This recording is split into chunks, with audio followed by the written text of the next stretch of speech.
Camus Boats, from the mind of Earl Bentz. Excellence, tradition, and service, all part of the Camus advantage. On the water perfection. This is your next boat. Build your next boat at camusboats.com. Here is part 2 in our ongoing series that I'm calling What Happened to These Baits? The series is going to highlight lure techniques that seem to have gone away in recent times. It's likely that there are other techniques which are replacing these old standards, but it does make you wonder, why did I stop using that technique? Last time we talked about the Texas rig and why we rarely hear about that being used anymore.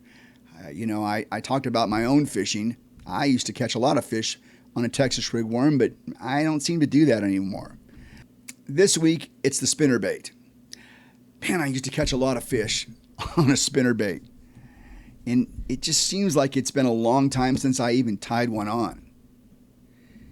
Give me a desert lake, like Mead or Mojave or Havasu, a long cut filled with submerged grass, and the spinnerbait was my number one bait for covering all that water. Add some wind, and it was on like Donkey Kong. But like other techniques that I used to use, I just don't throw a spinnerbait anymore. I think a vibrating jig has taken a lot of the spinnerbait's business away. The vibe jig comes through brush and grass a little better, I suppose. Personally, I blame the glide bait for causing me to put down the spinnerbait.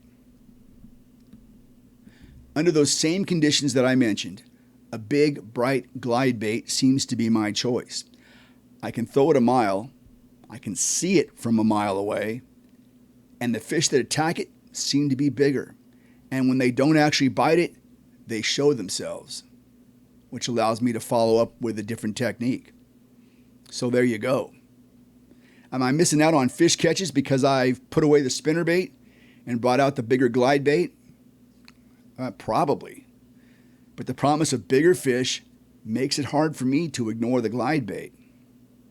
I'm Keith Neiswanger. This is the Bass Tour Anglers Podcast. Please remember to like and subscribe. If you'd like to reach us, please send us a direct message on Instagram at Bass Tour Anglers Podcast. Take care.